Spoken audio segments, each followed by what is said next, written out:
tiempo iré hablando bastante rápido para que dé tiempo a que veáis un gran número de activos. Soy David Galán, ahora sí, director de Renta Variable de Bolsa General Asesores. Estamos ante el seminario de cada miércoles con GKFX, en el que vamos a hacer un repaso a los principales activos financieros, índices Forex, materias primas y acciones. De verdad que muchas gracias a todos los que pacientemente habéis esperado a que pudiéramos empezar este seminario. La verdad que impresionante, pues estáis más de 100 todavía, ¿no? Os habéis ido muy poquitos. Así que bueno, vamos a empezar, como siempre, con lo que está pasando ahora mismo en la principal bolsa del mundo. Nos vamos a ir al Dow Jones. Decidme por favor también si se os cambia el gráfico, si ahora os va a aparecer en la pantalla el Dow. Si es así, pues todo funcionará bien, y si no, pues habría que dar por terminado el seminario, ¿no? Porque ya no se me ocurriría ninguna otra cosa. Vale, veis que se cambia a la perfección, así que bueno, vamos a poder dar el seminario perfectamente al final, aunque con algo de retraso. Perdonad las molestias, es un error de la plataforma. Me ponía que todo funcionaba correctamente, pero no era así, y para poder salir y volver a entrar tenía que nombrar a un administrador que quedara al mando de la sesión. Así que bueno, creo que además he oído la conversación, ¿no? Porque claro, no sabía silenciarla, o sea que creo que habéis escuchado pues cómo intentábamos poner esto en orden, ¿no?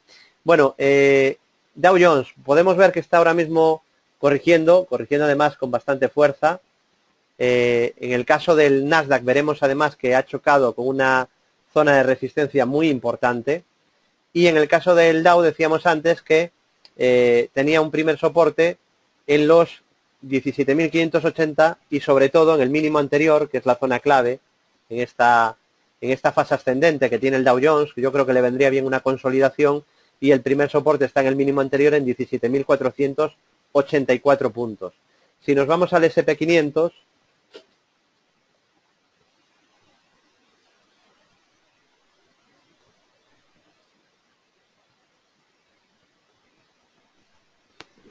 ahí podemos ver que en el caso del S&P, que también está corrigiendo en el día de hoy, en el intradía, tenemos un primer soporte en los 2039, el mínimo del 6 de mayo, y luego sobre todo, que es muy importante en los índices, sobre todo en Europa, los mínimos del 7 de abril, que en el caso del S&P estarían los 2033. Este es el primer soporte un poquito serio que tiene el S&P 500, ¿no? Esos mínimos anteriores, 7 de abril, en los 2033 puntos, 2033.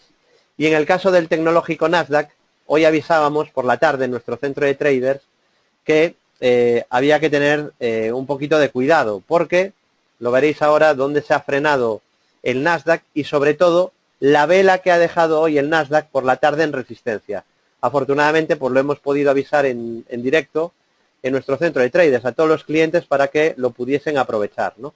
Y les avisaba esta tarde que el Nasdaq dejaba una vela horrenda, una vela horrorosa que avisaba de caídas en la media de 200, en resistencia, ¿no?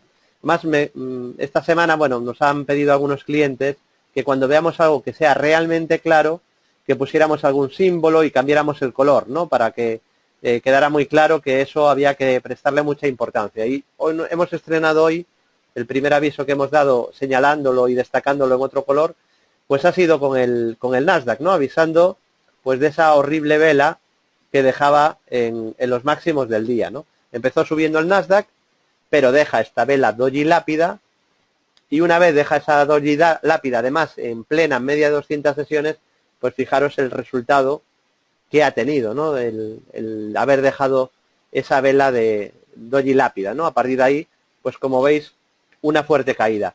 Tendría como pequeño soporte el hueco alcista que se dejó en la sesión del 10 de mayo, es decir, en la sesión de ayer, pero sobre todo lo tendríamos en este mínimo en los 4.282 puntos. Comentábamos que seguramente el Nasdaq podría tener un rebote si superaba esa directriz bajista que habíamos marcado, en la que ha tenido hasta 8 toques. El octavo sería este.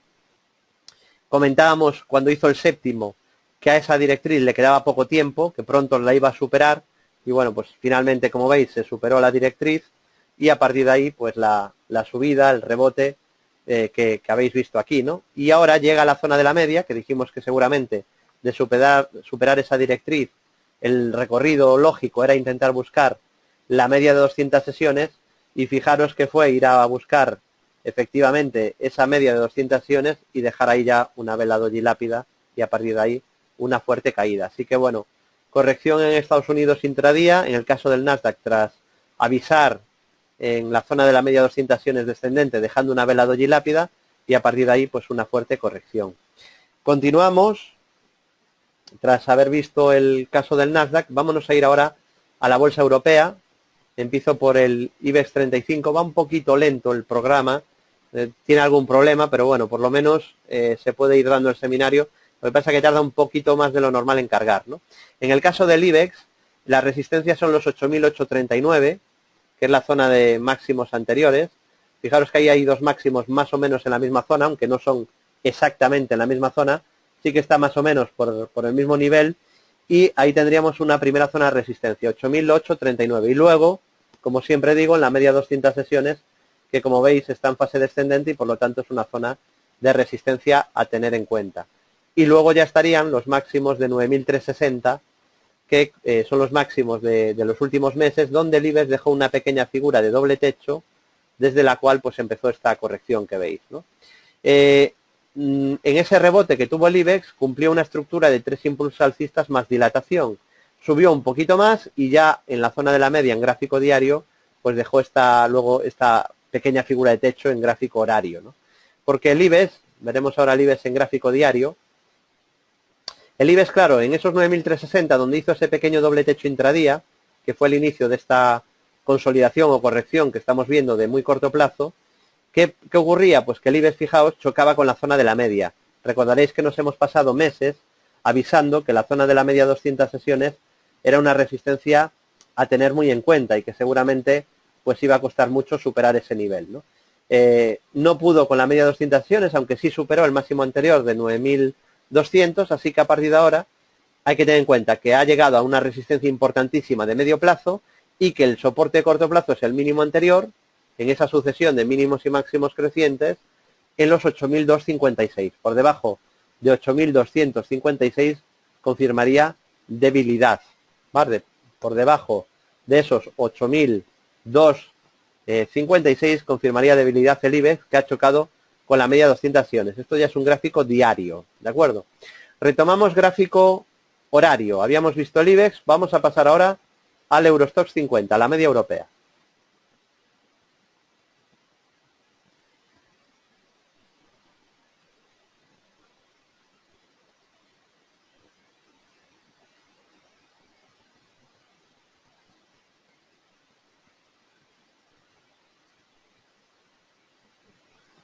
En el caso del Eurostoxx también dejó un doble techo, este no lo avisamos en directo en el centro de traders.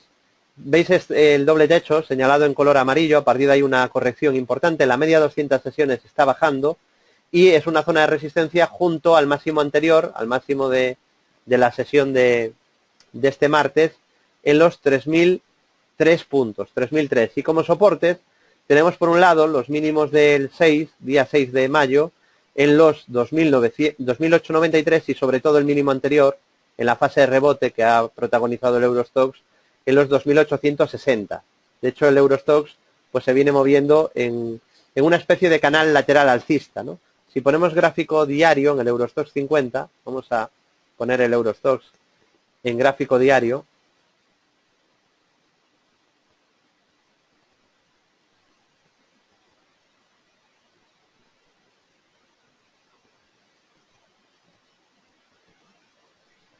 ahí está, ¿no? Habría, bueno, intentado un rebote y ahora está en la zona 50% FIBO de toda la subida intentando frenar la caída. Y os hablaba de que se podría marcar un pequeño canal lateral alcista en el Eurostoxx. Si unimos los mínimos crecientes y los últimos máximos crecientes, como veis, nos sale ahí una especie de canal lateral alcista que se puede empezar a vigilar, ¿no? Fue muy positiva la vela que dejó en la sesión del día 6, del viernes de la semana pasada, porque como podéis ver, amplío un poquito, es un doji libélula y este tipo de velas pues suele avisar de un intento de rebote. A partir de esa vela doji libélula, fijaros cómo pues se produce ese intento de rebote en el Eurostoxx 50. Vamos a ver si ese rebote pues puede continuar, pero va a tener resistencias muy importantes en la media 200 sesiones, que como veis no ha sido capaz de superar, igual que tampoco fuera capaz de superarlo en noviembre, tampoco ha sido capaz de superar esa zona de la media 200 sesiones ahora en el mes de abril, ¿vale? Así que ha chocado también, igual que el IBEX, con una resistencia de medio plazo, el Eurostoxx. Bueno, hemos visto el IBEX y el Eurostoxx tanto en el ultracorto como en el corto medio plazo. Seguimos, vamos a irnos ahora a la bolsa alemana, pasamos al DAX, gráfico horario.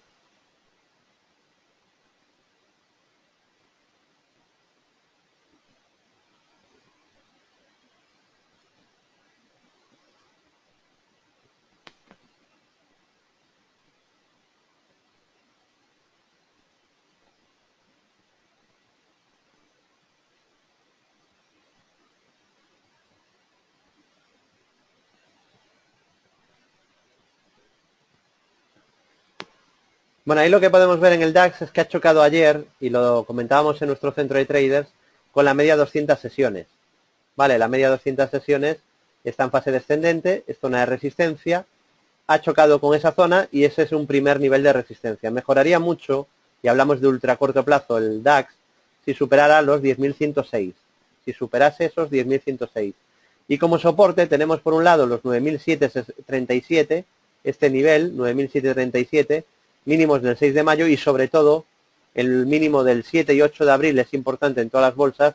En el caso del DAX, los del 8 de abril, donde formó una divergencia alcista en los indicadores subían mientras el precio bajaba ligeramente y sería un soporte importante, por lo tanto, ese mínimo creciente anterior en 9.484.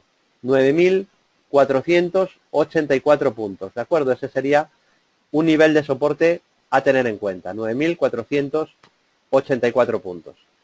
En gráfico diario, vamos a cambiar la visión también en el DAX, pasamos del ultracorto al corto medio plazo, en gráfico diario, cada vela es un día en esta visión que vamos a ver ahora.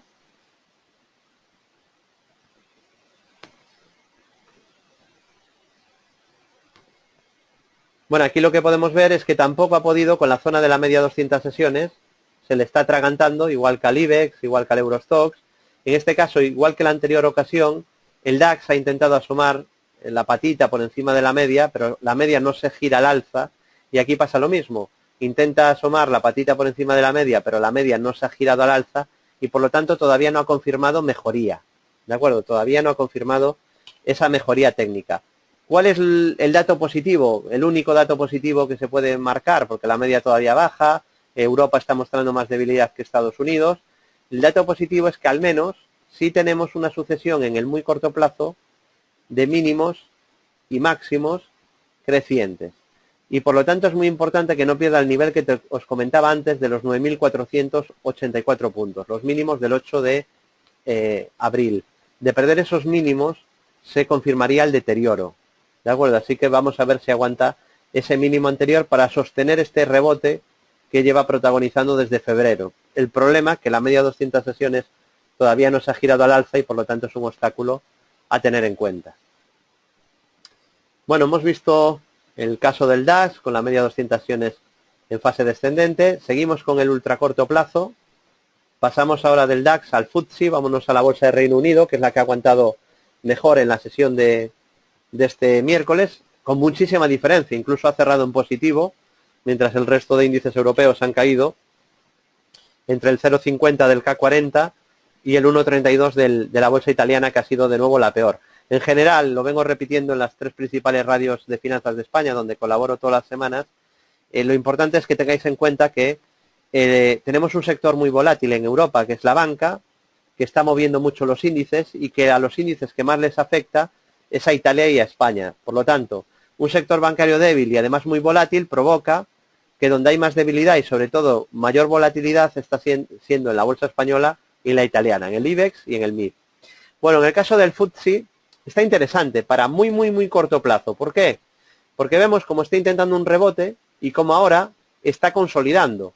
Y como tenemos máximos más o menos en la misma zona y en cambio mínimos crecientes, al final uniendo máximos y mínimos aquí nos saldría una especie de triángulo de consolidación. Y vamos a ver por dónde lo rompe. Si rompe por arriba, apuntaría a un nuevo tramo de subida. Si rompe por abajo, apuntaría a caídas. Vale, yo vigilaría este pequeño, es pequeñito, no es muy grande. este posible triángulo en el FTSE, ¿no? Nosotros lo iremos comentando mañana en directo en el centro de traders. Pasamos ahora a la bolsa italiana, nos vamos al MIB, vamos a irnos a Italia.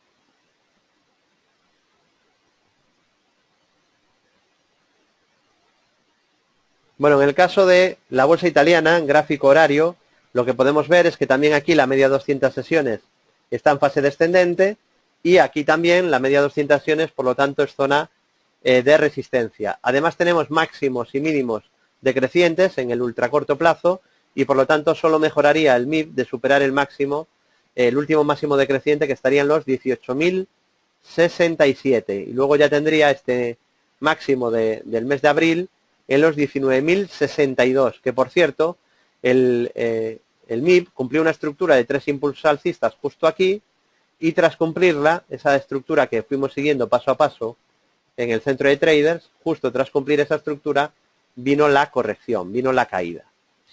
Bueno, hemos visto el MIB, pasamos al K40 para terminar el repaso a los índices en el ultracorto plazo.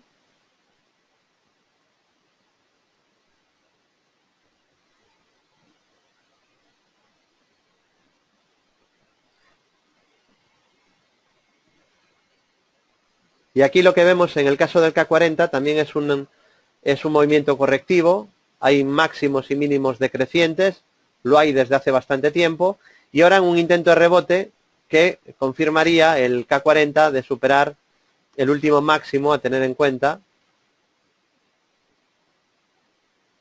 Estaríamos hablando de los 4.374, y también hay resistencia a la media 200 sesiones que pronto va a pasar por ahí. La media 200 que, como veis, sigue en fase descendente y va a ser una zona de resistencia importante. Como zona de soporte, porque tiene algo parecido al Eurostoxx. Antes recordáis que en el Eurostoxx hablábamos de un canal lateral alcista. Bueno, pues aquí también tenemos mínimos ligeramente crecientes y son los niveles de soporte a tener en cuenta. Por un lado, mínimos del 6 de mayo, 4.2, 4.5, y mínimos del 7 de abril, que es un nivel importante en todos los índices, en los 4.229. Vamos a ver cómo está el K40 en gráfico diario para corto o medio plazo, y señalaremos también el mismo canal lateral alcista que marcaba antes en el Eurostoxx, porque prácticamente la estructura del Eurostoxx y la del K40 es idéntica, ¿vale? Vemos aquí, bueno, cómo ha cumplido estructuras de impulsos Fibonacci, siguiendo el método de impulsos explicado paso a paso desde cero en el curso de Bolsa General. Cumple una estructura de 3 bajistas, luego cumple una estructura de 2 impulsos, apuntaría más subidas de superar los 4.607, y en la actualidad, como tenemos esos mínimos ligeramente crecientes, podríamos señalar ahí un incipiente canal alcista con 2 toques abajo y 2 arriba. Sería importante para el K40, para que no confirme deterioro, para que no confirme debilidad, que no pierda el CAC los 4.245 puntos. 4.2, 4.5, primer soporte en el K40, y luego los mínimos del 7 de abril, como decía antes, 4.229. Tenemos exactamente la misma estructura en el K40 que en el Eurostoxx, y también, igual que en el Eurostoxx que comentábamos antes, la media de 200 sesiones, que ya fue resistencia durante el mes de noviembre, ha sido de nuevo resistencia en el K40, sigue bajando la media de 200 sesiones, ha sido resistencia en el mes de abril. Así que en el medio plazo, con esa importantísima resistencia, tanto el Eurostoxx como el K40 en la media 200 sesiones, y tanto uno como otro dentro de un canal lateral alcista. Bueno, hemos visto índices europeos, vamos a ver índices americanos en el corto medio plazo. Empiezo por el S&P 500, índice director de las bolsas mundiales.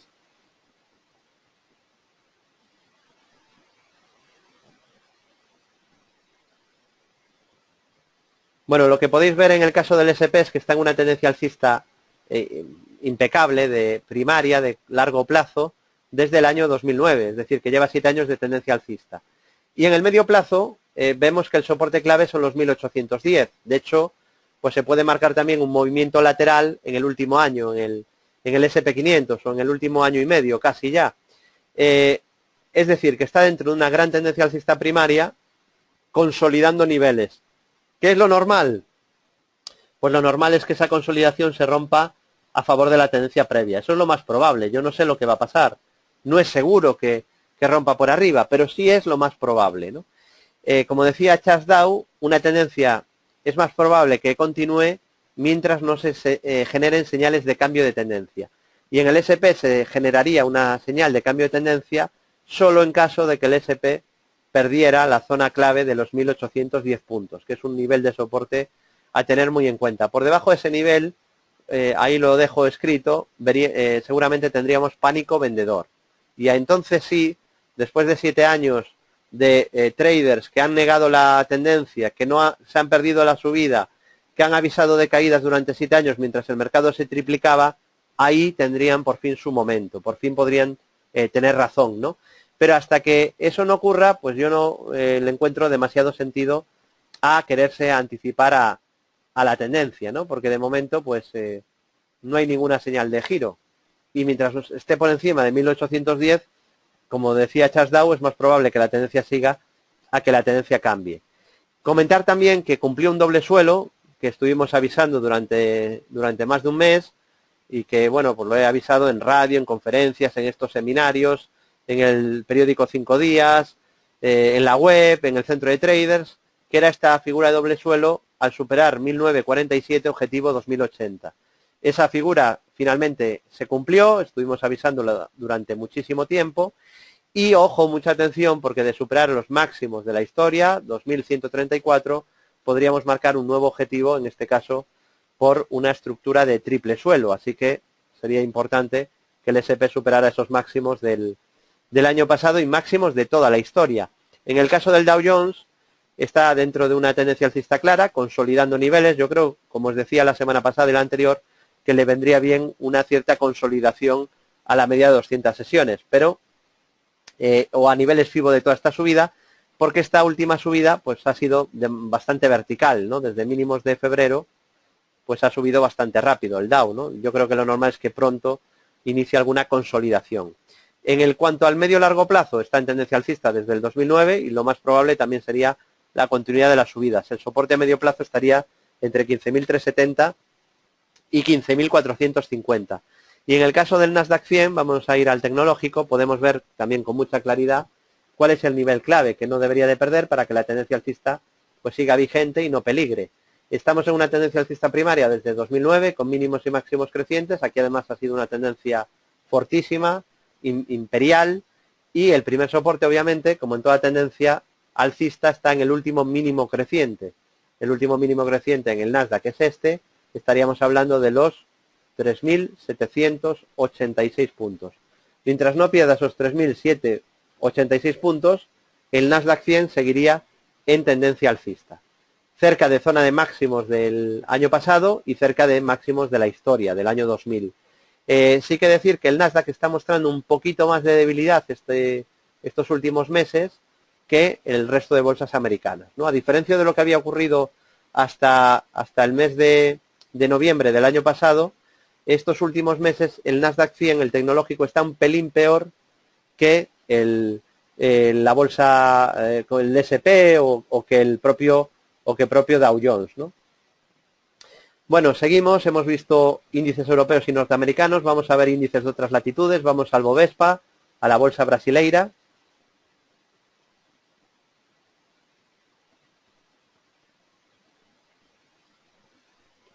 Bueno, en el caso de Brasil, del Bovespa, podemos ver cómo se mueve dentro de un canal bajista de medio plazo y cómo ha tenido un rebote espectacular desde la base del canal. Aquí comenté hace pues poquito tiempo, hace 5 meses más o menos, que el Bovespa iba a rebotar y que estaba en fase de rebote desde la base del canal, que desde aquí había una buena opción de compra, ¿no? Lo hemos comentado pues en los seminarios e incluso en el periódico, en mi sección de bolsa toda página, en el periódico La Opinión Coruña, ¿no? Fui muy pesado con lo del Bovespa, primero avisando de caídas y luego en la base del canal de que seguramente tocaba ahí subir. Esas subidas se han producido y yo creo que ahora hay que tener precaución. No puede subir algo más hasta el techo del canal, pero lo que hemos comentado es que esta zona es una zona de resistencia muy seria para medio plazo y que seguramente, viniendo de tan abajo, pues ahí en esa zona puede tener resistencia, puede tener obstáculos, que seguramente pues esa zona no será fácil de superar, ¿no? Vamos a ver qué ocurre ahí, pero yo apostaría que pronto seguramente vamos a tener una consolidación. ¿Por qué? Porque esta subida, aunque puede continuar, ha sido bastante vertical y seguramente va a costar seguir con ese rally tan potente y tan vertical.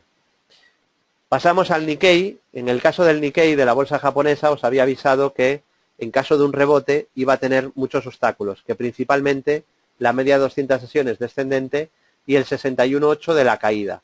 Y es precisamente donde se ha frenado en los máximos de finales de abril. Fijaos cómo choca con estrépito con la media 200 y desde ahí corrige.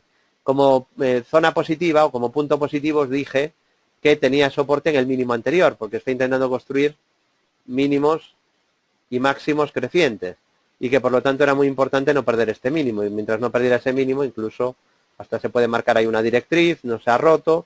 Bueno, el problema es que va a tener un obstáculo muy serio, y de hecho ya demostró que es un obstáculo muy serio en la zona de la media 200 sesiones, que sigue en fase descendente. Y vamos a ver el PSI portugués, porque este para mí, aunque no es un índice muy importante, me daba muchas pistas y os lo repetí estas últimas semanas como un índice que nos estaba avisando de que la bolsa europea podía tener obstáculo o que podía tener dificultades para seguir subiendo. Os he estado avisando de la importancia de este canal bajista de medio plazo en el PSI portugués. Y os dije que el PSI portugués tenía un problema muy serio porque se encontraba atacando no solo la media 200 sesiones que está en fase descendente, sino también el techo del canal bajista.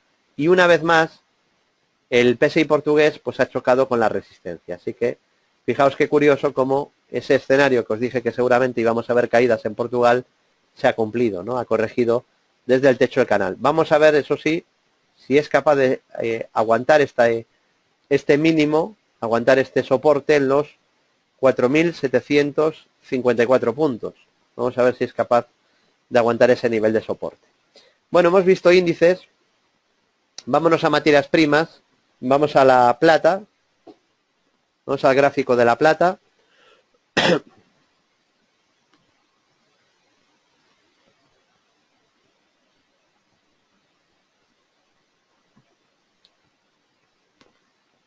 Bueno, en el caso de la plata, además de daros la enhorabuena, porque avisamos del rebote, que ahora pues ya todo el mundo comenta para la plata, pero bueno, hay dos tipos de traders, ¿no? Los que avisamos aquí de que se va a producir una subida, y luego el rebaño, que ya a partir de ahora pues publica se puede leer en webs, que la plata sube, que el oro sube. Claro, ahora ya todo el mundo lo sabe, porque ya se está produciendo, pero a mí me gustó ser muy pesado y avisar aquí de rebote de la plata, tras esta vela doji libélula, ¿no?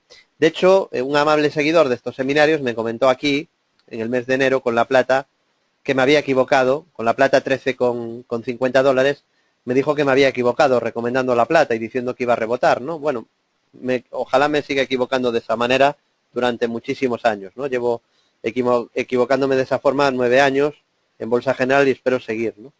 Yo obviamente muchas veces me equivoco, pero claro, cuando no me equivoco, pues tampoco se debería de contabilizar como un error, ¿no? Haber recomendado la plata y decir que mientras no perdiera los mínimos de esa vela, voy a ampliar un poquito el zoom, que mientras no perdiera los mínimos de esa vela doji libélula, que lo normal era que viéramos un rebote en la plata. Además de haber visto ese rebote, comentamos luego que de superar los máximos del primer impulso, se activaría un segundo alcista hacia 17.31. Y esa estructura, pues también se ha cumplido, ¿no? Me dice Antonio, no se ha resentido, no, hombre, para nada, ¿no? Hago lo que más me gusta y para nada resentido, pero sí creo que os puede valer como... Yo siempre intento diferenciar el trader profesional del trader novato, ¿no? Y trader novato tampoco se debe considerar como un insulto, sino como una etapa que hay que pasar, ¿no? Yo también he sido trader novato, Warren Buffett fue trading novato, George Soros fue trader novato, cualquier inversor de todo el mundo ha sido novato, nadie nace aprendido en ninguna disciplina, ¿no? Pero hay que intentar escapar de ese tipo de comportamientos, ¿no? Y claro, eso de avisar de un rebote mientras no pierda este nivel y aquí decir te equivocaste, lo que refleja, y es de lo que quiero que aprendáis, por eso comento esta historia, ¿no? A mí obviamente me da igual, no recuerdo ni quién me lo dijo, ¿no? Pero comento esta historia porque podéis aprender de ella.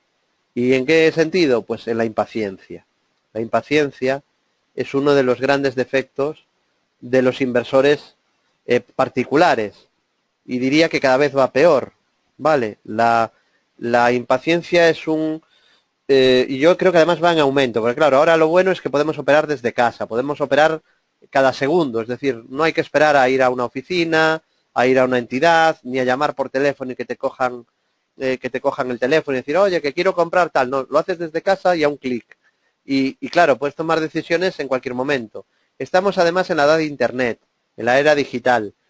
¿Que esto es bueno? Pues sí, nos llega mucha información, pero también puede ser malo, porque nos llega tanta información que, claro, es casi imposible que un inversor que no, prácticamente un inversor que no sea profesional y viva de los mercados, es muy difícil que no se deje influenciar por las noticias. Es decir, es muy difícil que un inversor particular logre coger una tendencia que dure 5 años o 6 años, porque en ese lapso de tiempo, en esos 5 o 6 años, ha habido tanta información de cosas buenas, pero también de cosas negativas, que muchas veces el inversor seguramente ha estado tentado de vender y en muchos casos acaba vendiendo, ¿no? Por ejemplo, comentaba antes que la bolsa americana está en tendencia alcista desde 2009, 7 años de tendencia alcista. Bueno, pues en esa tendencia alcista ha habido un montón de noticias que podían haber hecho que el inversor tuviera miedo y vendiera, ¿no? Y por impaciencia no supiera, y por falta de método también no supiera aguantar la tendencia, ¿no? Por ejemplo, pues se decía que cuando quitaran el quantitative easing número 1 habría una fuerte caída. Dijeron también que cuando quitaran el quantitative easing número 2 vendría una gran caída. Después hablaron del secuestro fiscal, del abismo fiscal, del techo de deuda. Luego Grecia, luego hablaron de la guerra de Ucrania, luego hablaron de China, ahora del petróleo. Siempre había algún motivo para meter el miedo en el cuerpo a los inversores, ¿no? Siempre hay artículos asustaviejas de esto se va a desmoronar Wall Street, el crack del 29, ¿no? Y todo esto, durante estos 7 años, pues estoy seguro que a muchos inversores les ha impedido seguir una tendencia, ¿no? Y esa impaciencia muchas veces es lo que hace que el trader, en vez de poder aprovechar una tendencia, acabe vendiendo por esa impaciencia, ¿no? En el caso de la plata, al final, sin perder ese mínimo que comenté de soporte clave, llegó la subida y estamos en plena subida, en plena fase de reacción. Ayer dije en otro seminario que la vela que había dejado la plata seguramente podía traer hoy un rebote. Enhorabuena también a los que ayer pudisteis asistir a ese seminario que impartí y que tenéis ese aviso de que hoy seguramente la plata, tras la vela que había dejado, podía rebotar. Yo creo, no obstante, que está lejos del soporte, está lejos de los primeros soportes y que no le vendría mal consolidar un poquito, ¿no? En cuanto al oro, vamos ahora al gráfico del oro. Bueno, en el caso del oro, hemos marcado 4 objetivos alcistas durante estos meses. Veo que ahora hay gente que recomienda el oro, ¿no? Bueno, yo creo que era mejor recomendar el oro cuando lo hicimos desde Bolsa General, a todos los que nos siguen, ¿no? El que nos sigue pues no se lo ha perdido, porque lo hemos comentado además en todos los medios. Y fue exactamente aquí en 1070 dólares, aquí, por una figura de doble suelo. Luego avisamos de un triple suelo, objetivo 1130, también se cumplió. Luego avisamos de un objetivo por ruptura de canal hacia 1290 dólares, también se cumplió. Y lo último que hemos marcado, y que sigue pendiente, yo creo que también se acabará cumpliendo, es un objetivo por ruptura del canal bajista de largo plazo, que es un gran canal bajista en el que se llevaba moviendo el oro, es este que veis en rojo, y el objetivo sería 1385 dólares. Ojalá hagamos pleno y ojalá también se cumpla ese enorme objetivo que hemos avisado, ¿no? Y hagamos 4 de 4, ¿no? Pero al final es seguir un método, no es, David, qué bueno, no. Es simplemente usar análisis técnico profesional e ir a favor de las probabilidades. Habrá estructuras que no se cumplan, pero la mayoría de estructuras se acaba cumpliendo. Y es importante también intentar buscar un buen timing, un buen punto de entrada. Yo no sé vosotros, pero ¿qué preferís? ¿Entrar aquí cuando el oro da señal de entrada y lo avisamos en Bolsa General? ¿O entrar aquí cuando ya lo avisan todas las webs? ¿Dónde creéis que es mejor? Darse cuenta de que aquí puede estar empezando una tendencia alcista, un cambio de tendencia, y ahí empezar a ser positivos con el oro, o como leía el otro día, un artículo que decía, si el oro supera 1290 dólares, dará señal de compra, leía. Hombre, pues yo, ¿qué queréis que os diga? Yo creo que es mejor entrar en la primera señal de compra que del gráfico, ¿no? Que es donde tenemos mejor ecuación rentabilidad-riesgo. Bueno, hemos visto el oro, vamos a ver el petróleo. Empiezo por el petróleo Brent y también gráfico horario para ultracorto plazo. El petróleo, por cierto, hoy subiendo con muchísima fuerza, ¿no? Un 4% el petróleo Brent.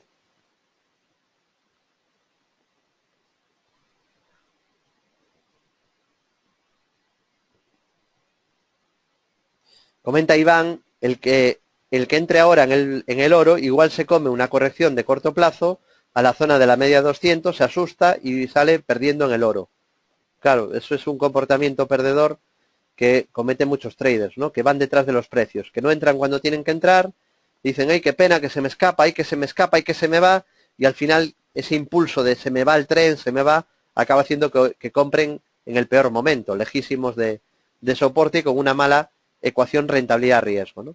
Bueno, comentaba en la radio, creo que fue ayer, que en mi opinión lo más normal era que el oro siguiera subiendo, a pesar de que había perdido este pequeño soporte que tenía en los, exactamente en los 44 dólares, 44,10, creo que era el nivel que habíamos comentado, ¿no? De hecho, habíamos marcado estas flechitas a la baja, de que si perdía ese nivel podíamos tener una corrección un poquito mayor. Y cuando nos avisa de que vuelve a subir otra vez, pues siempre hay que tirar de las directrices bajistas, ¿no? En este caso, fijaos que tenemos un toque, 2 toques, 3 toques, 4 toques, quinto toque y a la sexta va la vencida, ¿no? Con el sexto toque ya rompe la directriz y a partir de ahí avisa de que puede volver a subir. Fijaos que no contentos con romper la directriz, suben, vuelven a bajar y esto que hace aquí es lo que denominamos throwback. ¿Vale? Cuando una resistencia se supera y esa resistencia pasa a ser soporte, a ese fenómeno se le denomina throwback. Es una situación técnica que se produce en muchísimas ocasiones. Pasamos ahora al euro dólar, que está rebotando en la sesión de hoy.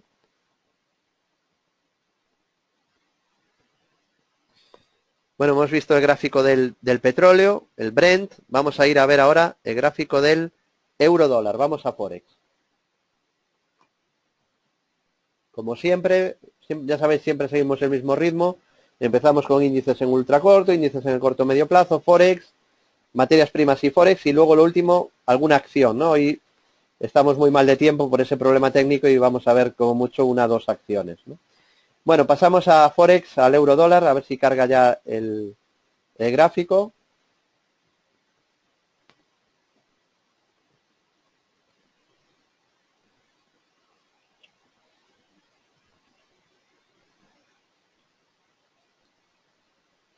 Bueno, ahora sí, ya está el gráfico del oro. Perdón, el gráfico del euro dólar, que está en un intento de rebote con una primera resistencia, además de la zona de la media, que todavía no sube, en este máximo anterior. Vale, confirmaría mejoría el euro dólar de superar los máximos del viernes, cuando hubo volatilidad tras dato de paro de empleo en Estados Unidos, en los 1,1478. Ahí tiene resistencia el euro dólar. Ahora está en un intento de rebote, los indicadores ya venían avisando de un posible rebote, sobre todo el MACD. Vemos como el precio hace mínimos decrecientes y en cambio los indicadores hacen mínimos crecientes, ¿no?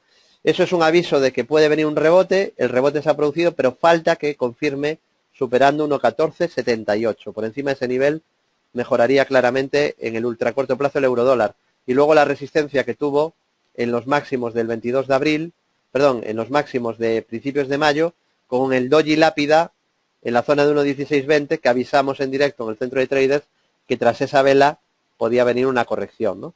Y justo desde esa vela doji lápida, efectivamente esa corrección que habíamos avisado en directo a todos nuestros clientes y que muchos de ellos comentaban que la habían aprovechado y habían conseguido un buen beneficio, pues se produce esa corrección. Y ahora, intento de rebote tras esa mejora en los indicadores, ¿no? Vamos ahora a libra dólar, después de ver el gráfico del euro frente al dólar. Bueno, en el caso del libra dólar está ahora mismo chocando con la primera zona importante de resistencia, que es en la media de 200 sesiones. Ahí tiene el primer obstáculo. Dejarlo atrás pues sería muy positivo para confirmar la mejoría. O sea que de momento solo es un intento de rebote. Vamos a ver hasta dónde puede llegar. No hay ninguna estructura demasiado clara ahora mismo, ni en el euro dólar ni en libra dólar, ¿no? Ya sabéis que cuando la hay, pues la comentamos. Bueno, y nos vamos a acciones. Tenía pendiente Amadeus y voy a aceptar otro valor más, ¿vale? Otra petición vuestra. Vamos a Amadeus primero. Vamos al gráfico de Amadeus. Bueno, Amadeus es uno de los valores que a mí me gustan en el medio-largo plazo, ¿no? El problema que tiene es que ahora para mí no tiene un buen punto de entrada, no tiene un buen timing de compra. La razón por la que no tiene un buen timing de compra es que ha hecho una subida bastante fuerte y bastante rápida y se encuentra ahora en la zona de máximos anteriores. Ahí lo veis, cómo ha llegado a la zona de máximos anteriores. El nivel es exactamente 40,87. El máximo anterior era 40,87. Y el máximo de ayer, curiosamente, dejando una vela no muy bonita, una especie de cubierta de nube oscura, esa pauta de velas, estaría 40,85. Es decir, prácticamente se ha frenado en el máximo anterior. Yo creo que para el que esté dentro sería un mantener y para el que esté fuera aprovechar quizá alguna corrección fuerte para comprar. Este fue quizá la estructura más clara que se activó el año pasado y que no se cumplió, que fue la ruptura al alza de Amadeus, de este triángulo, y al final se dio la vuelta y anuló el objetivo, ¿no? Esta es una de las figuras quizá la más clara del año pasado, de las comentadas el año pasado y que no se cumplieron, ¿no? Esa pequeña minoría de estructuras que no se cumplen. Por cierto, antes de continuar, vamos a ver también, tengo aquí una pregunta de Abengoa. Bueno, es que yo ahí, si os sé, de verdad no te recomendaría estar, ¿no? Telefónica, Iberdrola, también hay preguntas. Bueno, antes de nada también deciros que tenéis muchísima información en bolsageneral.es, además con nuevo diseño. Espero que os guste ese nuevo diseño. Ahí os dejo el enlace y que también tenéis muchísimo foro abierto de Bolsa General. Entráis en el apartado foro y hay un foro abierto en el que tenéis muchísima información, seguimiento de índices, seguimiento de Forex. Todos los días se sigue el IBEX, colaboraciones en medios de comunicación. Tenéis ahí pues las colaboraciones que voy haciendo en radio, seminarios, para que no os perdáis nada, ¿no? Y también en la web. Bueno, en el caso de, vamos a ir a ver Iberdrola, porque yo, la verdad, Bengoa es un chicharro, es un valor muy volátil. Yo me imagino que ese valor pues es el típico valor el que le gusta a los inversores principiantes, que buscan adrenalina, ¿no? Que buscan movimientos muy fuertes. Yo, de verdad, creo que no merece la pena. Lo llevo diciendo más de un año, el valor pues ha bajado un 90%, es verdad que puede subir un 15, puede subir un 30, pero es que es un poco inversión casino esa, ¿no? Porque es un valor bajista con muchísima volatilidad, pero donde no hay tendencia alcista. Vale, me parece un valor peligroso para tener en cartera. No le veo, la verdad, no compraría en absoluto, no se me ocurriría entrar en un valor del perfil de Abengoa, ¿vale? Yo ahí no metería mi dinero, con lo cual, si yo ahí no metería mi dinero, no os voy a recomendar a vosotros que metáis el vuestro, ¿de acuerdo? Nada, veis que, mira, que puede subir un 20%, sí, claro, puede subir un 20%, pero ¿qué creéis que le ha pasado a la mayoría de inversores que han invertido en Abengoa durante estos años? ¿Que se han forrado o que se han arruinado? ¿Qué pensáis que ha sido el final de la mayoría de inversores? ¿Cuál creéis que ha sido su final? ¿Se han forrado o se han arruinado? ¿Qué creéis que ha sido lo más probable que le ha pasado a la mayoría? Obviamente, pues habrá alguno que gana, otro que pierde, pero la mayoría, ¿qué creéis que le ha pasado durante estos años invirtiendo en Abengoa? ¿Qué opináis? ¿Ha ganado mucho dinero o ha perdido hasta la camisa?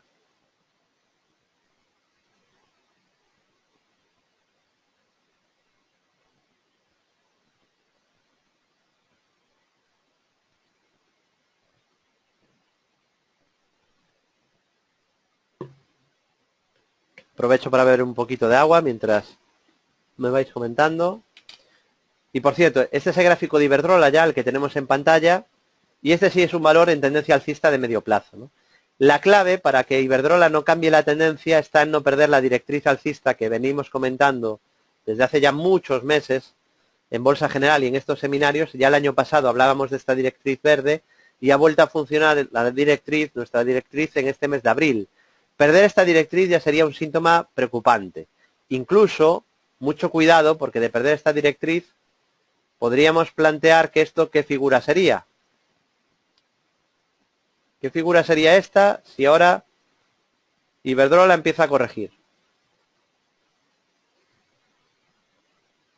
Esto podría ser una figura de hombro, cabeza, hombro. ¿De acuerdo? Así que mucho cuidado si pierde la directriz. Mientras no pierda esta zona de soporte de mínimos crecientes, pues es un valor que de momento está en tendencia alcista y que no tiene ningún síntoma de debilidad. Pero mucha atención si perdiera los 5,72.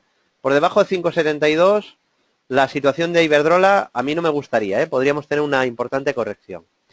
Seguimos. Popular, me pregunta Antonio. Bueno, es un valor interesante y vamos a ir finalizando. Vamos a ver Banco Popular. Me comenta también Jordi. Felicidades por el nuevo diseño, es muy elegante. Bueno, muchas gracias Jordi. Me alegra que os guste, ¿no? Intentábamos mejorar. De hecho, ya os dije que este año pues había muchas novedades. Una era el pequeño libro de los grandes inversores con Editorial Planeta. Otro era el cambio de diseño y bueno, habrá más novedades. Bueno, en el caso de, me decís sobre la pregunta que os hacía antes, sobre si en Abengoa la gente ganaba o había ganado en su mayoría o había perdido, veo que comenta Julián, arruinados, Iván, arruinado sin duda, José dice ruina, Sergio dice malísimo resultado, Miguel Ángel dice ruina, Ferran dice pillados, Jaime dice se forraron si supieron gestionar a tiempo. Bueno, los menos, Jaime. Pérdidas mayúsculas. Probablemente lo pierdan todo, dice Julián. Luis Enrique dice no han ganado. Antonio dice estarían en pelotas más de uno. Adriano dice creo que habrán perdido bastante, casi ruina. Vale. Bueno, en el caso de Popular, comentaros que vamos a ver todo el gráfico primero. A mí me gusta ver los gráficos con perspectiva, para ver la tendencia de fondo. Primero la de largo plazo y luego pues acerco el zoom y veo ya la tendencia de corto plazo. Este es el gráfico de Popular. ¿Qué os parece? ¿Un valor fuerte? ¿Un valor débil? ¿Qué os parece? Yo llevo diciendo años que es un valor débil, ¿no? De hecho, está cerca de mínimos de toda la historia. Los mínimos de toda la historia en Banco Popular están muy cerquita. Y son los 1,98 euros. Bueno, yo puedo entender que un trader pueda plantear comprar en estos niveles con un stop aquí. Vale, lo puedo entender porque, bueno, la ecuación rentabilidad-riesgo no es mala. Pero también os digo, este no es un valor que recomendemos en bolsa general. ¿Por qué? Porque es un valor muy débil y muy bajista. Y en bolsa general preferimos comprar los valores fuertes. La mayoría de los valores de nuestras carteras son lo mejor de lo mejor. Nosotros intentamos comprar lo mejor de lo mejor. Y este valor estaría casi en lo contrario, en lo peor de lo peor, ¿no? Siempre que alguien me pregunta por Popular, yo le digo que es un valor muy, muy, muy bajista y que no merece la pena estar en él, ¿no? Y de momento, pues, sigo pensando lo mismo. Mejoraría solo si supera las últimas resistencias y máximos decrecientes en 2,58 y en 2,80. Así que bueno, de momento pues en tendencia muy bajista, cerca de mínimos de toda la historia y la única esperanza pues sería que aguante los mínimos de febrero, que son los mínimos de la historia. Por cierto, mínimos de la historia que hoy ha perdido uno de los bancos medianos de la bolsa española, Liberbank, hoy ha marcado mínimos de toda la historia. Bueno, gracias a todos por la confianza y la presencia en este seminario. Perdonad por ese problema técnico que hemos tenido y que nos ha impedido empezarlo en la hora prevista. Hemos terminado también para compensar un poco, pues bastante más tarde de lo habitual. Y ya sabéis que nos podéis seguir día a día en bolsageneral.es, en nuestro foro gratuito y en redes sociales, en el grupo Bolsa General de LinkedIn, en el Facebook de Bolsa General, en mi Facebook personal David Galán Bolsa General, en el Twitter de empresa @Bolsa General, en mi Twitter personal @David Galán Bolsa, y cualquier duda nos podéis enviar un correo a bolsageneral@bolsageneral.es, y agradecerle especialmente a Iván que haya pues permitido que pudiéramos dar este seminario bueno, tenía que abandonar para volver a entrar y tenía que pues marcar a alguien que quedase de administrador, así que de verdad muchas gracias Iván en nombre de todos y desearos como siempre muy buenas tardes y muy buen trading.